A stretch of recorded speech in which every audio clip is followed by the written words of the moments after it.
Magandang araw mga ka-printing. So, dito na naman tayo, no? So, nung nakaraan, tinalakay natin kung paano natin i-maintain yung workforce. Workforce 5890. So, ngayon napansin ko, no, karamihan sa mga nanonood at saka karamihan doon sa mga sumusubaybay sa atin, usually, karamihan mga bago sa printing. So, naisip namin na bakit hindi kayo bigyan nung lahat ang nagamit na namin na printer, no? Isang mabilisang ano lang, i-recap lang natin nung lahat ng nagamit natin printer, tapos kung ano yung mga pwede natin i-recommenda sa inyo at kung ano naman yung dapat yung iwasan para at least alam na rin ninyo, hindi nyo na masubukan yung mga palpak. Huwag nyo nang magaya yung palpak. O yung mga good, at least masubukan nyo na kagad. Okay, yun lang po. Subaybayan nyo po. Isa-isayin natin.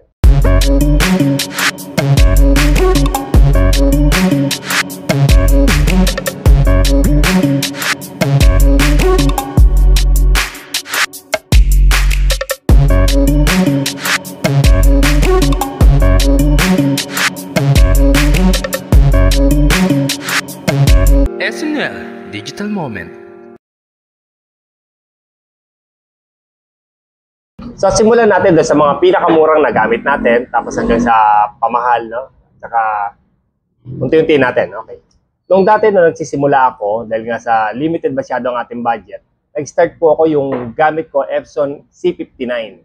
Yung Epson C59 po, dati halaga lang noon 2K, hindi pa po siya continuous. Dati kasi wala pang continuous. So, ginagawa namin, kino-convert namin yung dati. Pinapalitan namin ng cartridge, nilalagyan namin ng continuous container, tapos, para naka-continuous system na rin siya. Para makatipid. Kasi dati nga, hindi pa uso yung automatic na hindi katulad ng mga ngayon, may mga L-series na tayo na may tangke na kagad. So, magkano ang halaga lang dati noon? Dati, naghahalaga lang po siya ng mga 2.2. Nakukuha lang namin ng 2.2 yun, tapos i-convert namin halagang 500 sa Audion. So, mga 2.7. Okay, so nag-evolve na. Siyempre, wala na yan. Wala na kayong makikita ganun ngayon. Ngayon, mga sumunod na ito, mga L110, L120, halos magkakapares naman to. At yung ngayon, may L121. So, meron pa atang nakikita paminsan-minsan itong L120 tsaka itong L121. Halos pare-pares ang halaga naman itong tatlong to. Ngayon, mabibili mo to mga nasa 5.5, mga 5.4 hanggang 5.8, ganyan. Pero minsan, iba na prepresyon ito mga 6.5. So, depende kasi minsan mahirap nang humanap. So, ano advantage niya ito? Ito yung mga sa halagang 5.5, meron ka ng continuous ink system na pwede mo na kagad itapon yung dye ink kung gusto mo mag-picture, lalagyan mo na kagad ng pigment ink. Pagsali mo ng pigment ink, pwede mo na siyang gamitin sa picture. Bakit? Picture quality to. Despite na napakamura nito, yung quality nito napakaganda. Ano lang ang ayoko sa kanya? Ngayon ko na lang nasasabi. Pero dati, tontuan na ako dito. Pero ang totoo, ito kasi napakabagal. So, napakabagal itong printer na to. Pero sa bagay, unawa mo naman kasi, gawa ng 5.5 nga lang po halaga nito. So, sa mga nagsisimula, napakaganda po nito. Itong, kung ano man ang makuha nyo, L110, L120, or L121. Pero parang mas madalas makuha na ngayon yung L121. Naghahalaga lang po yan ng 5.5. Okay, so, ano naman po yung counterpart niyan? Kasi po yan, walang scanner yan eh. So, ang may scanner po, yung L3210. Tama po siya dun sa mga mura. Meron na tong scanner, tong L3210. Kaya lang, yung flatbed lang po niya ang scanner niya. So, pang A4 lang po yung scanner nito. Sa halagang 8,800. So, halos parehas po ang speed niya nitong mga nabanggit kong una. Ang nadagdag lang po sa kanya, yung scanner. Okay. So, yung scanner niya, at least pwede na rin, di ba? Parang gano'n. Sa konting nadagdag mo na speed, wala pong nagbago. Walang nagbago, kahit ano, walang nagbago. So, sa madaling salita, ito, pwede rin naman sa nagsisimula kasi sa halagang 8,800, meron ka na rin pong scanner. So, yun naman po ang kaganda. Tapos, sumunod po, meron po yung Epson L6460. Yung L6460, nabili ko po ng nasa 19K. Actually, nagre-range sa atin 19 to 1. Ewan ko lang kung may available pa to. Pero may nakikita pa ako na nagpo-post. Hindi ko lang alam yung availability to. Ito naman po, maganda-ganda rin po itong printer na to. Maganda ang printout niya. Yung quality niya, crispy rin naman yung quality niya. Tapos, L-series na rin siya. Nakatangke na rin po siya. So, dibuhos na lang rin po yung ink. Madali na rin po siyang, mura na rin po yung consumable. Ibig sabihin. Hindi mo na kailangan ipa-convert o wala ka nang kailangang gawin, kundi itapo mo lang yung ink na original, palitan mo na ng pigment, kung pigment ang ginagamit ko. Kung pan-document naman po, pwede na rin ang dye ink. So, sabihin, maganda na kagad yung quality na ilalabas. Ano naman po ang ayoko rito sa Epson L6460? Ang pangit po dito ay yung paper handling. Kasi kung papansinin niyo po, yung paper tray niyan, pag binunot mo, hindi po nahatak, hindi na-extend ng para sa long. Ano lang po ang gagawin mo para magamit mo ng long? Yung pinakatakip po ng likod niya, ihiga mo lang po. Ibig sabihin, para doon lang nakapatong lang yung papel. Kaya napakapangit po na. Konting usog lang po nun, hindi nakakainin yon. Gano'n naman kapangit ang kanyang paper handling. Pero, ang kagandahan sa kanya, may scanner siya. At the same time, meron din siyang ADF. Meron din siyang scanner sa ibabaw. Kaya kahit long, kaya mong scanning sa kanya. So, yun naman po maganda sa kanya. Sa halagang 19,000 o going to 20, meron ka ng ganong quality na printer. Okay, ano pa sumunod? Meron naman po yung nagamit ko. Ito pong mga binabanggit ko, lahat po ng printer na to is puro mga nagamit ko lang. So, gaya po ng sinabi ko, hindi ako magre-recommenda or hindi ako magkukwento sa inyo nang hindi ko nagamit na printer. Kasi magiging kwentuhang bula-bula po yun. Ito, ang ginamit po natin na 6-color, itong L800. Itong L800 po, masasabi kong pambugbugang printer. Wala po siyang scanner, wala po siyang wala siyang scanner, pero po 6-color siya. Kaya po pagdating sa picture po, napakaganda po talaga ng quality nito.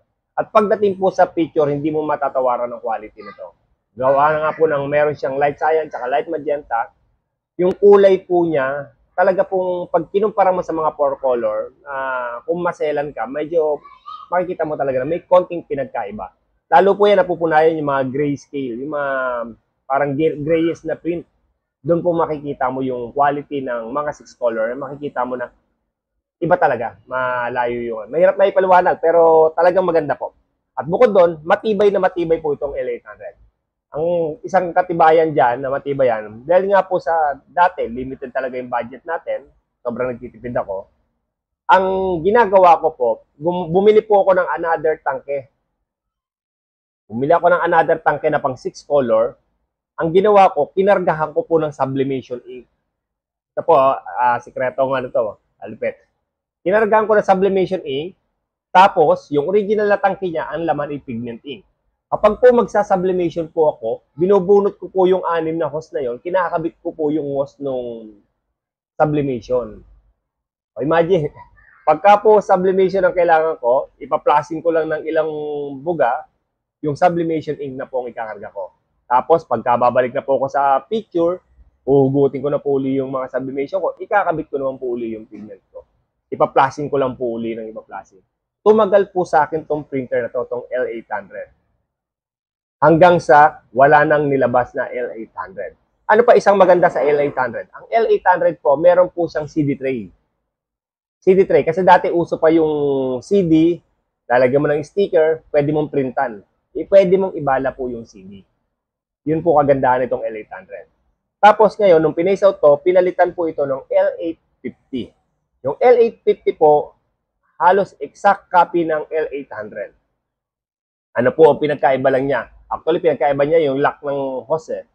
Kasi nagiging common problem ata dati is parang yung pagka yung ita-travel mo, di ba, na ilalock yung hose. So, sa L850, tinanggal po nila yun. Siguro marami nakakalimot. Siguro yun nagiging dahilan ng pagkaklad. So, halos yun din po. Parehas po yung ano. Tapos, nagmahal lang ng konti. Around, magkano presyo ng L800? Nasa 13 ba? Around 13K, gano'n. No? Ngayon, hindi ko na, pero mga gano'n lang to ang presyo ng L800. 6-color siya. Ano ang downside nito? Anong ayoko lang sa 6-color? Dahil dito sa Pilipinas, aminin na natin, no? Dahil 6-color yan, madalang po yung may gumagamit ng 6-color. At kung papansinin nyo, pag bumili kayo, karaniwan dati nabili ako sa audio, no? O kaya, siyempre sa ngayon, madali na, Shopee, Lazada, bibili po kayo, madalang pong umikot yan yung mga 6-color. Ibig sabihin, natutulog po yung light cyan at light magenta. Kaya karaniwan po, ang makukuha yung light cyan at light magenta is stock. Yun po yung totoo. Kaya po, yan din yung pangit na binibigay na nakukuha natin sa 6 color. So, 4 color naman ngayon, marami na naglabas ang magaganda. Okay, after ng L800, L850, tapos po, naglabas po ng L1800. Ano po yung L1800? Para siyang nanay ng L800. Ano ibig ko sabihin? Nanay ng L800 kasi po, ito po yung A3 na 6 color. Napakaganda po ng quality sa picture. Talagang pang, ano po siya, pang exhibit siya. Napakaganda po ng quality ng magiging picture kasi 6 color nga. So, lumaki siya. Ganun lang naman po yung difference niya. Ang presyo nito ay 24. Almost 25. 24 going to 25 to. Yung presyo ng L1800. Sa ngayon, medyo mahirap nang humanap nito. Hindi ko lang alam kung meron pa nga talaga available nito. So, ano tayo? Forward tayo. No, medyo kahit paano nakakaroon na tayo ng konti ipon, marami na nagtitiwala sa atin at nagpapautang. Medyo tumingin na po tayo sa workforce. Ayun na yung pagpasok ng workforce. Unang-unang gamit ko ng workforce, sakit ng ulo, meron po tayong video niya. Kung interesado kayo, panoorin nyo. Workforce 5790, ang unang-una natin naging gamit. Workforce 5790, tapos nasundan ng Workforce 5290. Workforce 5290 muna talakayin natin. Workforce 5290, ang kaparehas po ng Workforce 5790, pambugbugan po ang bilis ng print, napakatibay po na printer. Ang problema, wala po siyang scanner. Dati, naghahalaga lang po siya. Nung unang labas nito, naghahalaga lang to ng mga nasa 11. 11K lang yan, no? Hanggang 12. Ganun lang po kamura ang workforce. Ano lang ang problema mo sa workforce po dati? Ang problema natin sa workforce dati, napakamahal ng ink. Ang bawat ink po naghahalaga ng 2,800. So, masakit po talaga sa bulsa yung presyo ng workforce dati, yung ink ha. Actually, hindi binibenta yung printer, ang binibenta yung ink. Pag kinumpit mo yun, halos nasa kulang-kulang 11,000 na yun. Samantalang yung workforce 5200 nga is nasa 11 plus nga lang eh. So, halos hindi mo binibenta yung printer. Ang binibenta lang pala talaga doon is ink. Tapos yung Workforce 5790, around 13 plus lang siya dati. Nung unang labas po ang pinag-uusapan natin. Ha? Tapos hanggang sa unti-unti, nung sumikat na po siya, nakakuha na ng nag-chipless. Ayan, nagawa na natin ang parang para mapababa yung ink. Nag-chipless na po natin. Medyo tumaas na ng konti yung presyo.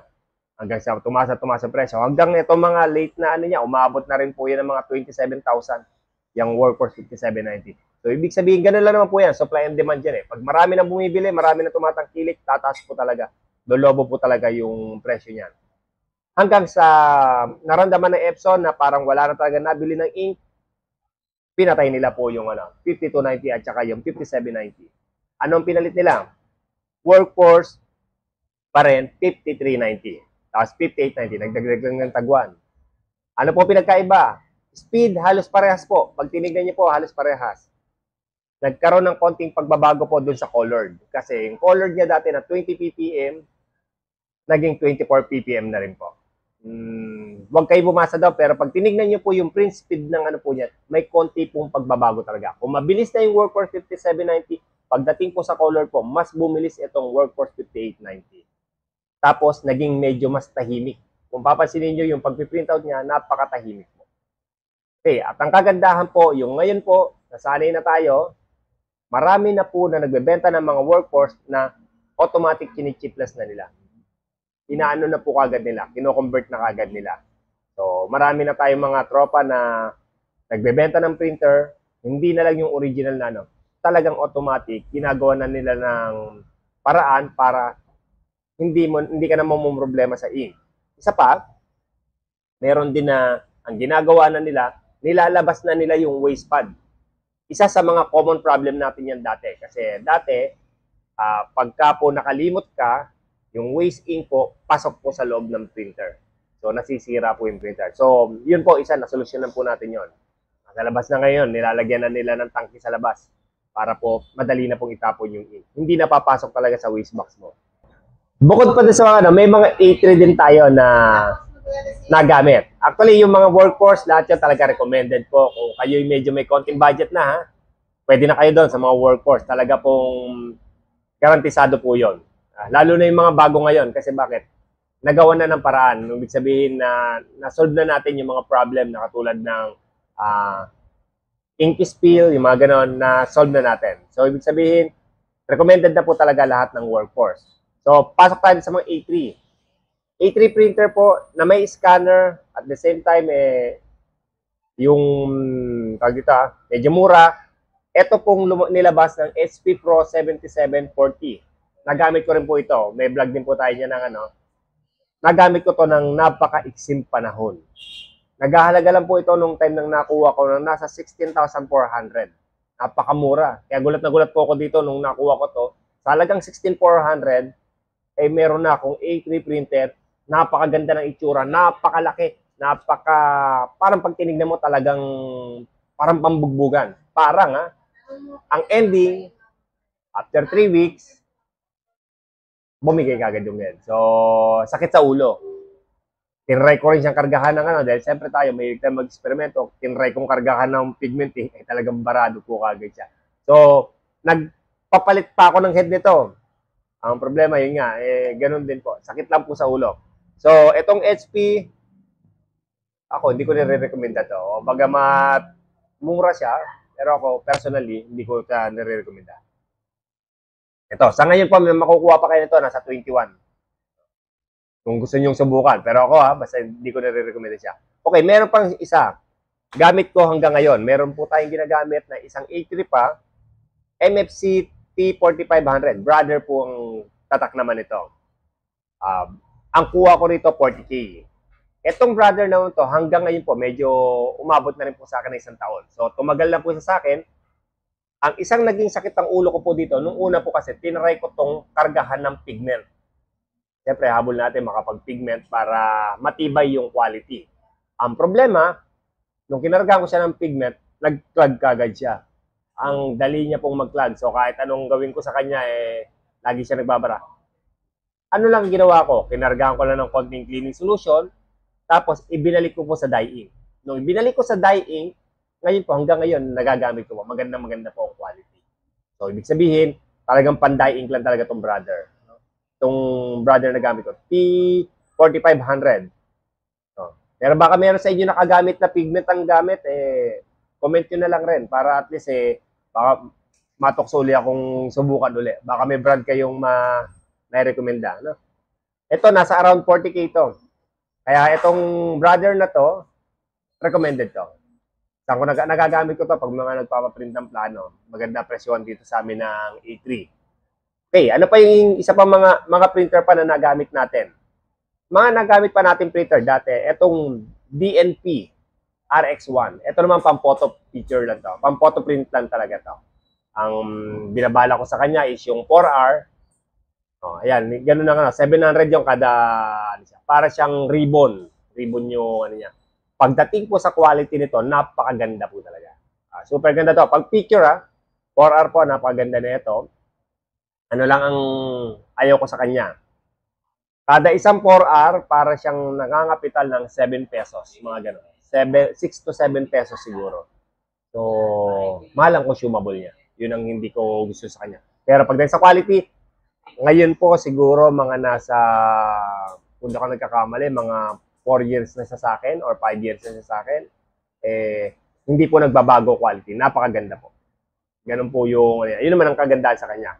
Ang presyo naman po niyan is nakakuha ko dati ng 59,500. Hindi ko lang po alam ngayon. Siguro medyo nagmura na ngayon yan. Kasi marami na naglabasan na printer. Tapos may isa pa po. Ayan, recommended din po yan. Kung may budget kayo at pang-photos talaga ang gagawin nyo o kaya pang mga photo booth, ayan pong DNP na yan. Napakatulin po niyan. Napakatulin, napakaganda ng picture. Wala po tatalo dyan pag sa picture. Napakaganda po yan. Para sa akin, sa mga caliber niya, yan na po yung pinaka-the best para sa akin. Okay, meron pa po ko isang printer na nagamit. Laser naman. Kyocera Ecosys. Yung color niya, kaya lang halos ito yung printer. Meron ako niyang review na rin tingnan niyo na lang rin. Dahil yun yung Kyocera to hindi ko naman na-recommend talaga sa inyo. Bakit? Sakit po ng ulo talaga. Napakamahal ng toner. Basta napakapangit. Ang toner kasi minsan pag natenga lang ng konti, madali po magbara po yan, maglilinis ka na naman ng sakit po sa ulo. So, yun po yung mga nagamit natin printer. So, Simula nung umpisa, L-series na mga pipitsuging ano, ganun nga. Pero magaganda. No? Tapos, sinundan na tayo na gumagamit na tayo ng mga scanner. Unti-unti hanggang sa nag-upgrade tayo sa L800. Hanggang sa medyo tumaas na level natin, naka-workforce na tayo. O, yan. Tapos nag-try na rin tayo ng mga A3. Brother, okay. Pero ngayon po, sa kasalukuyan po, ang gamit natin, lahat po ng shop natin is, ang gamit is workforce. Meron pa tayo mga 5290, 5790. Meron din po tayo ngayon na 5890. Yun po yung kagandahan. At napakatitibay po talaga ng mga workforce. So, kung kayo po, meron po kayo mga nagamit na printer na hindi ko nabanggit, at tingin nyo matibay at pwede natin i-recommenda, i-comment nyo na lang rin po para at least naman po, pag-aralan natin, subukan natin para susunod. Yun naman ang ihag natin sa ating mga kasama. Okay, yun lang po. Sa susunod na kwentuhan natin, kung di ka pa nakasubscribe, subscribe ka na kagad, ha? Para at least sa susunod na kwentuhan, updated ka pag meron tayong bagong pag-uusapan. Ngayon, kung may bago tayong, o may bago or may gusto kayong pag-usapan, pwede nyo rin i-comment. Actually, para gano'n. Para at pipilitin sa abot ng ating nalalaman o abot ng ating eksperyensya, sasagutin natin pilit. Yun lang po. Pero wag ko kayong mag-alala. Pag hindi ko po alam, re-rectine ko kayo. Hindi ko po alam yan. Ganun lang po. Maraming salamat po hanggang sa muling pagkikita.